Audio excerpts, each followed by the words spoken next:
오늘도 귀한 생명을 주신 하나님께 감사를 드립니다. 출애굽기 강의 77번째 77번째 우물가의 여인처럼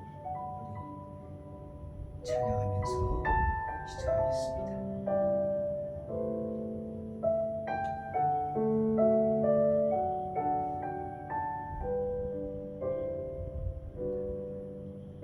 우물가의 여인처럼 난 구했네.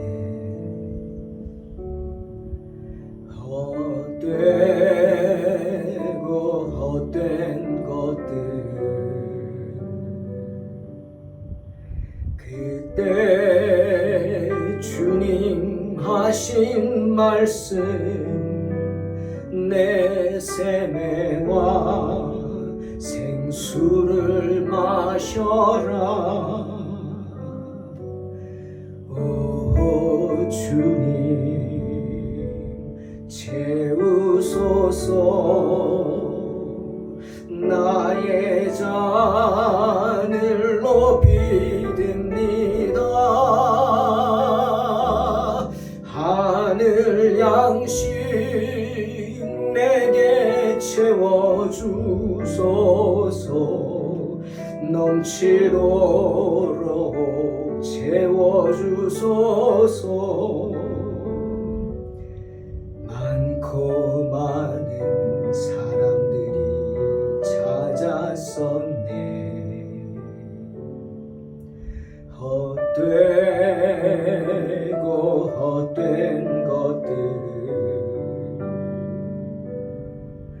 주 안에 감추인 보배 세상 것과 난 비길 수 없네.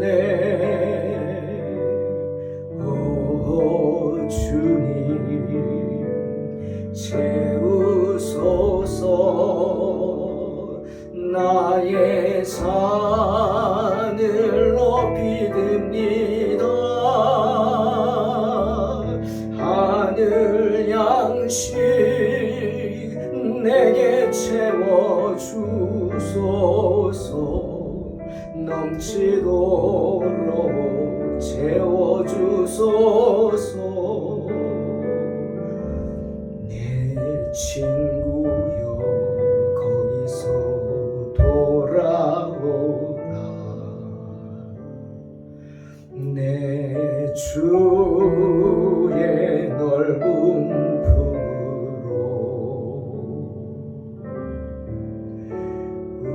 우리 주님 너를 반겨 그 넓은 품에 안아주시리. 오 주님 채우소서. 나의 잔을 높이 듭니다. 하늘 양식 내게 채워주소서. 넘치도록 채워주소서. 오 주님 채우소서.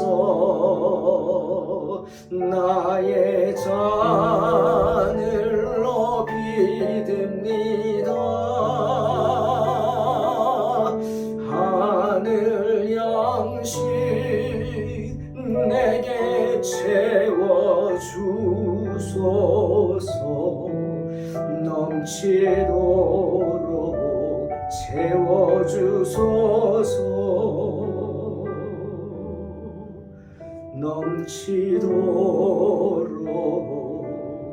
채워주소서.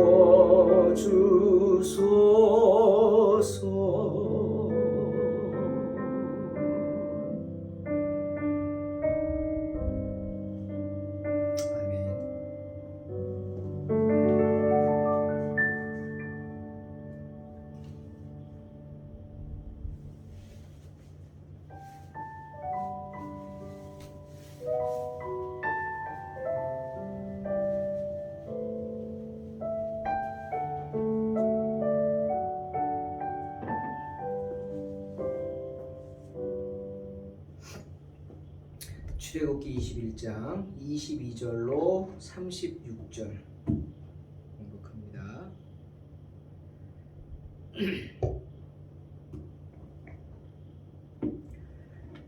사람이 서로 싸우다가 임신한 여인을 쳐서 낙태하게 하였으나 다른 해가 없으면 그 남편의 청구대로 반드시 벌금을 내되 재판장의 판결을 따라 낼 것이니라. 그러나 다른 해가 있으면 갚되 생명은 생명으로, 눈은 눈으로, 이는 이로, 손은 손으로, 발은 발로, 된 것은 된 것으로, 상하게 한 것은 상함으로, 때린 것은 때림으로 갚을지니라.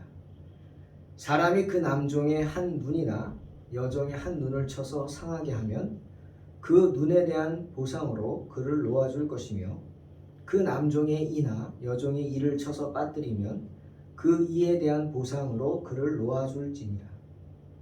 소가 남자나 여자를 받아서 죽이면 그 소는 반드시 돌로 쳐서 죽일 것이요 그 고기는 먹지 말 것이며, 임자는 형벌을 면하려니와 소가 본래 받는 버릇이 있고 그 임자는 그로 말미암아 경고를 받았으되 단속하지 아니하여 남녀를 막론하고 받아 죽이면 그 소는 돌로 쳐 죽일 것이고 임자도 죽일 것이며, 만일 그에게 속죄금을 부과하면 무릇 그 명령한 것을 생명의 대가로 낼 것이요 아들을 받든지 딸을 받든지 이 법규대로 그 임자에게 행할 것이며, 소가 만일 남종이나 여종을 받으면 소임자가 은 30세겔을 그의 상절에게 줄 것이요 소는 돌로 쳐서 죽일지니라. 사람이 구덩이를 열어두거나 구덩이를 파고 덮지 아니하므로 소나 나귀가 거기 빠지면 그 구덩이 주인이 잘 보상하여 짐승의 임자에게 돈을 줄 것이요 죽은 것은 그가 차지할 것이니라. 이 사람의 소가 저 사람의 소를 받아 죽이면 살아있는 소를 팔아 그 값을 반으로 나누고 또한 죽은 것도 반으로 나누려니와, 그 소가 본래 받는 버릇이 있는 줄 알고도 그 임자가 단속하지 아니하였으면 그는 소로 소를 갚을 것이요 죽은 것은 그가 차지할지니라. 아멘. 오늘은 보복법에 대한 이야기입니다. 보복하는 것, 참 무서운 이야기들이 나와 있죠. 근데 오늘 성경을 보니 유대인들은 아직 태어나지 않은 태중에 있는 아이는 생명으로 이렇게 여기지는 않았던 것 같습니다. 때문에 임신한 여인을 쳐서 유산케 했을 경우에 태 속의 아이가 죽은 경우죠, 살인죄를 묻지는 않았습니다. 하지만 임신한 여인들에게는 특별법이 적용됐죠. 임신한 여인들에게 어떤 경우에라도 상해를 가해서는 안 된다는 것이었습니다.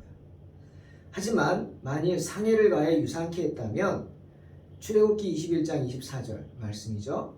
눈에는 눈으로, 이는 이로, 이로 갚으라. 상한 것은 상함으로 갚으라. 때린 것은 때림으로 갚으라. 일반적인 보복법입니다. 이것이 당시의 일반적인 보복법, 눈에는 눈, 이에는 이죠.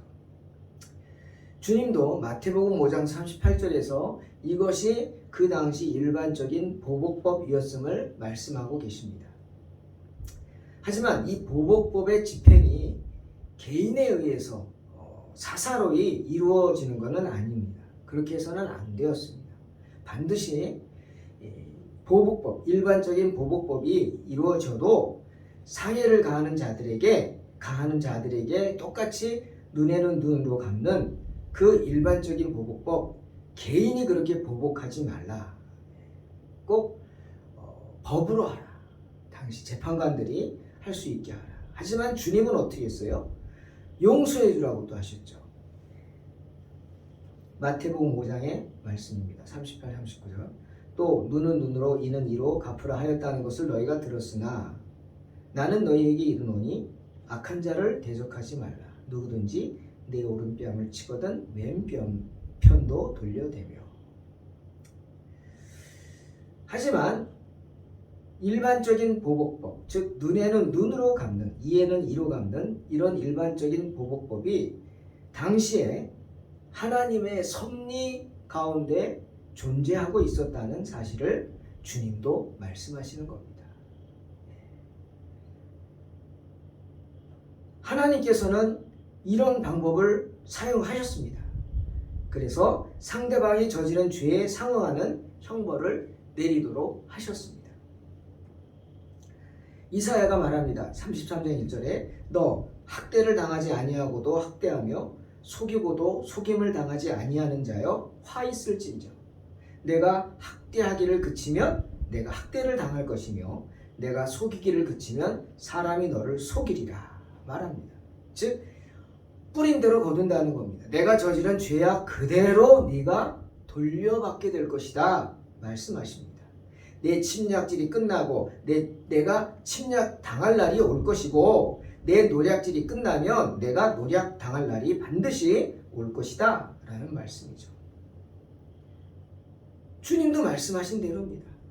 즉 하나님의 섭리 과정 속에 종종 일반적인 보복법이 적용되고 있다는 것을 말씀하신 겁니다. 때문에 주님이 마태복음 26장 52절에 베드로에게 겟세마네 동산에서 칼을 빼서 말고의 귀를 친 베드로. 여러분 이거 일반적인 보복법이죠. 칼에는 칼이죠. 그죠? 칼에는 칼입니다. 그들이 몽치를 들고 칼을 들고 달려들었기 때문에 칼을 들고 맞서는 거 당연한 겁니다. 하지만 주님은 이렇게 말씀하셨죠. 내 칼을 도로 칼집에 꽂으라. 칼을 가지는 자는 다 칼로 망하느니라. 이 말입니다. 내 침략질이 끝나면 내가 침략을 당할 날이 올 것이고 내 노략질이 끝나면 너 또한 노략질 당할 날이 올 것이다 라는 겁니다. 칼을 가지는 자는 다 칼로 망한다. 그러니 복수하려 하지 말라. 복수열전은 그냥 중국 무협지에만 나오는 이야기입니다. 물론 세상 모든 일에 이런 식으로 일반적인 보복법, 눈에는 눈, 이에는 이로 적용하려고 하는 것이 사실입니다. 또 그렇게 되어 왔죠. 지금도 중동 국가에서는, 이슬람 국가에서는 이 법대로 합니다. 눈에는 눈, 이에는 이죠. 세상의 재판관들 또한 죄를 범한 자들을 처벌합니다. 너 눈을 상하게 했어? 너 여기 앞에서 저 사람 눈을 상하게 해라. 똑같이 하라. 그렇게 처벌을 했습니다. 왜? 상처받은 자들의 권리를 회복시켜주기 위해서요. 누군가에게 상처를 줬다면 너 또한 상처를 받아야 된다. 그 사실을 알게 하기 위해서입니다. 하지만 재판관들에게 그런 형을 집행하는 재판관들도 특별하게 주의를 해야 했습니다. 상처받은 사람이 보상을 받는 건 좋습니다. 그래서 다른 사람들이 그와 같은 죄를 범하지 않도록 방지하기 위해서 그렇게 하는 것은 좋았습니다. 하지만 그 범죄의 특성과 또 정도 충분히 고려해서 보복법을 시행해야 했다는 것입니다. 함부로 그렇게 하지 않았다는 거죠. 그것이 일반적인 보복법이었습니다. 오늘 성경은 그 얘기를 합니다. 그리고 또 성경은 오늘 종들에게 베풀어 주신 하나님의 배려를 말합니다. 지난 시간에 우리 그랬죠. 종은 그냥 재산이었습니다. 주인의 재산이었어요. 때문에 주인이 종을 어떻게 하든 상관하지 않았어요. 물건을 버리든 말든 상하게 하든. 하지만 그런 종들이 주인의 어떤 물건처럼 취급당한 시대였지만 그럼에도 불구하고 하나님은 무엇을 보셨어요? 잔인함을 보셨어요. 비록 그런 종이라 할지라도 주인들이 종들을 잔인하게 해서는 안 됐어요. 따라서 때려 죽였다, 즉시 죽었다. 그러면 주인이 벌 받아야 했습니다. 하지만 때렸는데 즉시 죽지 않고 며칠 있다 죽었다. 그럼 형벌은 면했죠. 바로 그것입니다. 물건이기 때문에 관여하지 않았지만 바로 때려서 죽였다. 잔인함은 하나님이 용서하지 않으십니다. 주인이 종을 쳐서 불구가 되게 했을 경우에 하지만 뭐라 그랬어요? 자유케 하라는 겁니다. 심지어 오늘 말씀에 뭐라 그랬어요? 이를 부려뜨렸다. 이를 부러뜨렸다 여기 나오죠. 남종의 이나 여종의 27절 이를 쳐서 빠뜨렸다. 그럼 이에 대한 보상이 뭡니까? 풀어주라는 거예요. set free. 자유케 하라. 놀랍죠 여러분? 예? 놀랍습니다. 눈을 상하게 했다. 그러면 또 그 보상으로 어떻게? 자유케 하라. 원하면 자유를 줘라. 이 하나를 부러뜨려도 자유를 줘라. 정말 놀라운 말씀입니다. 하나님은 그렇게 종들이라 할지라도 특별히 배려하셨어요. 하나님의 사랑이죠. 이가 부러졌다는 것은 당시 치과가 있는 것도 아니고 끝입니다. 못 먹죠. 그러면 죽습니다. 잘 못 먹어서. 이를 다치게 하는 것은 상당한 죄였어요. 그래서 종들을 때려도 얼굴은 때리지 않죠. 몸을 때려도 얼굴은 안 때립니다. 그게 불문율이었어요. 그 다음에 28절부터 32절까지는 소에 대한 이야기가 나옵니다. 소. 참 당시에 소는 참 귀한 짐승이었습니다. 아주 귀하죠. 지금도 소는 비싸고 귀하게 여겨지지만 소고기 비싸죠. 하지만 그 당시에는 더 했어요. 광야지대 이런 데서 소가 살긴 힘들죠. 그러니까 귀합니다. 때문에 소에 대한 어떤 그 율법들이 존재합니다. 있어야만 했죠. 소를 귀하게 여기기 때문에 소에 대한 제재를 하지 않는 경우들이 있었던 것 같아요. 그래서 소가 들이받아서 사람을 다치게 한 경우, 오늘 성경 말하죠. 소는 원래 받는 성질이 있는 겁니다. 개는 원래 무는 거고 짖는 거예요. 개를 못 물게 하고 못 짖게 하면은 그건 훈련 받아야 되죠. 개가 무는 데는 다 이유가 있고요. 미치지 않고서는 광견병이 아니고는 함부로 물지 않습니다. 또 짖지 않습니다. 함부로 뭔가 이유가 있으니까 짖는 거고, 또 개는 짖어야 개입니다. 그게 본래 성질이에요. 소는 원래 받는 성질이 있는 짐승이에요. 그래서 소 옆에 함부로 가면 안 됩니다. 아무리 집에서 키우는 소라도 소를 앞에서 접근하면 안 됩니다. 옆에서 접근해야죠. 뒤에서도 위험하죠. 발길 질나가니까 항상 옆에서 다가서야 합니다. 자, 소가 남자나 여자를 받아서 죽였다. 그러면 그 소는 어떻게? 반드시 돌로 쳐서 죽이라. 하지만 주인은 형벌을 면했습니다. 형벌을 면했죠. 그런데 소가 원래 받는 성질이 있다는 것을 알면서 그냥 방관했을 경우에, 알면서 방관했을 경우, 오늘 성경에 나오죠. 정말 나쁜 사람이죠. 그리고 경험이 있어요. 경력이 있어요. 이 소는 어떤 사람을 받았던 경력이 있어요. 그런 소는 어떻게 해야 돼요? 특별히 관리를 해야죠. 주인이. 관리를 잘했어야 되는데 원래 이 소가 잘 받는 걸 알면서도 그런 또 받아가지고 경고를 받았음에도 불구하고 단속하지 않아서 남녀를 받아서 죽였다. 그러면 소는 물론 돌로 쳐서 죽일 뿐 아니라 그 소의 임자도 어떻게 하라고요? 무섭죠? 돌로 쳐서 죽일지니라. 32절. 그 소의 주인도 돌로 쳐 죽이라고 그랬어요. 왜? 알면서 방관했잖아요. 넌 나쁘다는 거죠. 무서운 이야기입니다. 관리를 잘해야겠죠. 보상을 원한다? 그럼 돈으로 달라고 그러면 돈 쳐주어야 했어요. 또 그 소가 아들이나 딸을 받았어요. 근데 용서가 안 돼. 주인, 네 아들, 네 딸 소에 바쳐라. 그러면 그대로 해야 했어요. 이게 일반적인 보복법이죠. 눈에는 눈, 이에는 이. 또 소가 남종이나 여종을 받았다. 은 30세겔을 주고 소는, 들이받은 소는 죽여야 했어요. 고기는 먹어서도 안 돼요. 그 잡은 소는. 그러니까 팔지도 못한다는 거예요. 왜 은 30세겔이냐? 그 당시 종의 값이 은 30세겔이었다는 거죠. 여러분, 율법입니다. 율법이에요. 하나님의 법입니다. 하나님이 이렇게 법을 정했어요. 왜? 소를 사랑하셔서? 네, 물론 소를 사랑하시겠지만 하나님께서 사람의 생명을 보호하고 계시다는 사실입니다. 하나님은 고의적으로 살인을 하는 행위도 증오하시지만 이처럼 무지한 경우도 증오하십니다. 야만스러운 거죠. 예.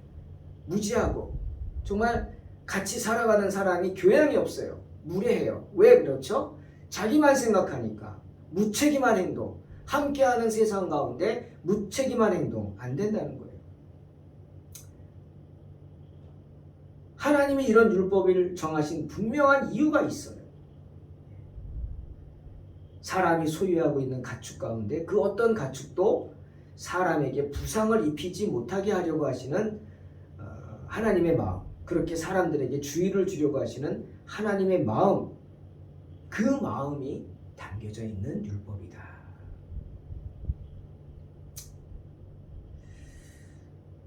그렇다고 주님이 소들만 염려해서 하신 말씀일까요? 성경에 이런 말이 있어요. 고린도전서 9장 9절에 제가 참 설교 때 이야기하고 강조하고 성도들에게 이 마음을, 정말 이 마음을 알라, 이런 마음을 가져서는 안 된다 라고 강조하는, 저도 늘 묵상하는 말씀입니다. 모세의 율법에 곡식을 밟아 떠는 소에게 망을 씌우지 말라 기록하였으니 하나님께서 어찌 소들을 위하여 염려하심이냐, 오로지 우리를 위하여 말씀하심이 아니냐. 바울이 말합니다. 곡식을 밟아 떠는 소에게 망을 씌우지 말라. 무슨 말입니까? 옛날에는 곡식을 우리는 뭐 도리깨질도 하고 하지만 그 벼를 털어야 되잖아요. 그래서 쌀 알을 구해야 되잖아요. 그래서 볏잎에서 이렇게 밀이나 이런 거 달려있는 알맹이들을 떨어내야 되잖아요. 이렇게 뭐 도리깨질하고 털어내는 건 한계가 있죠. 그래서 어떻게 했냐면 소들을 사용했어요. 그래서 소들로 하여금 맷돌을 막 돌리게 했어요. 맷돌을. 그럼 나달이 떨어지잖아요. 그럼 소들이 맷돌을 돌리면서 어떻게 하겠어요? 그 소가 곡식을 주워 먹습니다. 떨어진 거. 네. 그거 아깝다고, 그거 못 먹게 하려고 곡식 떠는 소의 입에다 망을 씌우는 거예요. 그거 먹는 거 아깝다고. 여러분, 소 많이 안 먹습니다. 왜 많이 안 먹느냐? 아니, 많이 못 먹어요. 소는 되새김질을 합니다.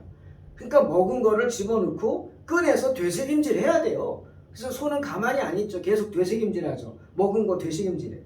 그러니까 소가 곡식을 떨면서 조금 먹고 그것도 되새김질 하느라고 또 먹지 못합니다.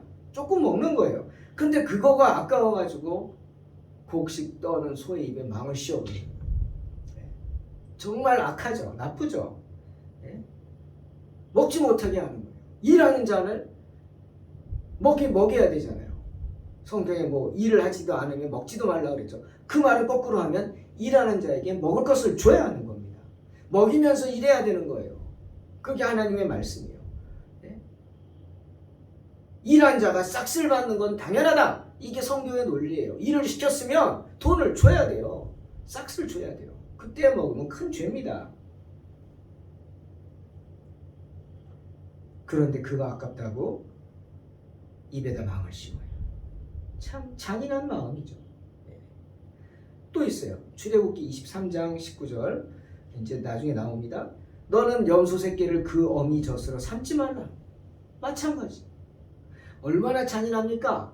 네? 갓 태어난 염소 새끼를 잡아요. 그래가지고 삶는데 어미의 젖에다 삶으면 살결이 더 부드러워진다고, 그렇게 잔인합니다. 사람들이.